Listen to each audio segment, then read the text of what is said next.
Halo semuanya, sebelumnya perkenalkan saya Rizky Cahyani. Saya dari Universitas Sarjana Wiyata Taman Siswa. Nah, di sini saya akan menjelaskan rangkuman materi dari mata kuliah Perilaku Organisasi mulai dari pertemuan pertama sampai dengan pertemuan ketujuh. Kita mulai dari konsep organisasi.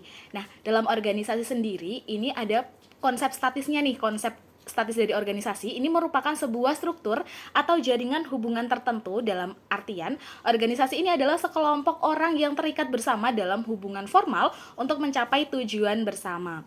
Adapun keragaman dalam organisasi nih, nah keragaman dalam organisasi itu ini merupakan hal yang penting saat ini. Dengan keragaman, ini organisasi dapat memperoleh berbagai pandangan, kemampuan, dan juga berbagai hal untuk mengatasi permasalahan organisasi atau perusahaan, dan dapat juga meningkatkan efektivitas dari perusahaan itu. Nah, yang selanjutnya kita masuk ke sikap dan kepuasan kerja.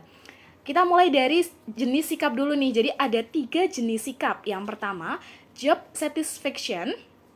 Yang kedua, job involvement. Dan yang ketiga, organizational commitment. Nah, kita masuk ke kepuasan kerja. Kepuasan kerja sendiri ini merupakan suatu efektivitas atau respon emosional terhadap berbagai aspek pekerjaan. Nah, jadi intinya sikap sendiri ini adalah keteraturan perasaan dan pikiran seseorang dan kecenderungan terhadap aspek lingkungannya. Sikap seseorang ini tercermin dari kecenderungan perilakunya dalam menghadapi suatu situasi lingkungan yang berhubungan dengannya. Sikap ini adalah tanggapan atau respons yang mengandung komponen-komponen kognitif atau pengetahuan, afektif atau sejauh mana penilaian terhadap objek, dan konatif kecenderungan untuk berbuat yang dilakukan oleh seseorang terhadap suatu objek atau stimulasi dari lingkungannya. Yang selanjutnya, ini kepuasan kerja ini pada umumnya mengacu pada sikap seseorang pegawai atau karyawan terhadap pekerjaan. Nah, itu tadi terkait kepuasan kerja ya, teman-teman. Nah, yang selanjutnya ini ada kepribadian dan juga nilai. Kepribadian sendiri ini adalah jumlah total keseluruhan cara di mana seseorang individu bereaksi dan juga berinteraksi dengan individu lain. Adapun faktor penentu untuk membedakan kepribadian nih, ada 2 faktornya. Yang pertama, faktor keturunan, dan yang kedua faktor lingkungan. Jadi keturunan dan juga lingkungan ini yang paling mempengaruhi ya. Biasanya yang paling sering ini faktor lingkungan ya, biasanya mempengaruhi diri kita gitu. Oke, kita lanjut ke nilai. Nilai ini menunjukkan alasan dasar bahwa cara pelaksanaan atau keadaan akhir terlebih disukai secara pribadi atau sosial dibandingkan cara pelaksanaan atau keadaan akhir yang berlawanan. Adapun jenis dari nilai, ada 2 nih jenisnya. Yang pertama nilai terminal, yang kedua nilai instrumental.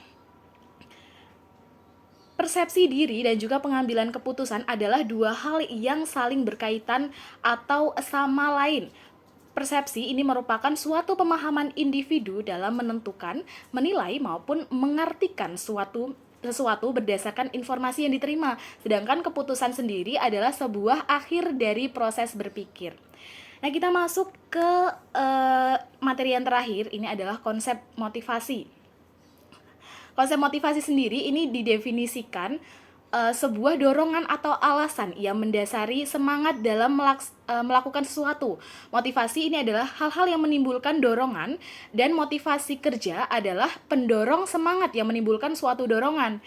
Pemberi motivasi ini diharapkan setiap individu karyawan mau bekerja keras dan juga antusias untuk mencapai prestasi kerja yang tinggi. Nah, kita masuk ke motivasi dari konsep menjadi aplikasi atau penerapan. Adapun model karakteristik pekerjaan nih ada 5. Yang pertama keragaman keterampilan, ada juga identitas tugas, ada arti tugas, dan juga otonomi. Yang terakhir ada umpan balik. Itu tadi rangkuman mengenai materi mata kuliah perilaku organisasi dari pertemuan pertama sampai dengan ketujuh. Sekian dari saya, kurang lebihnya saya mohon maaf. Selamat siang, salam.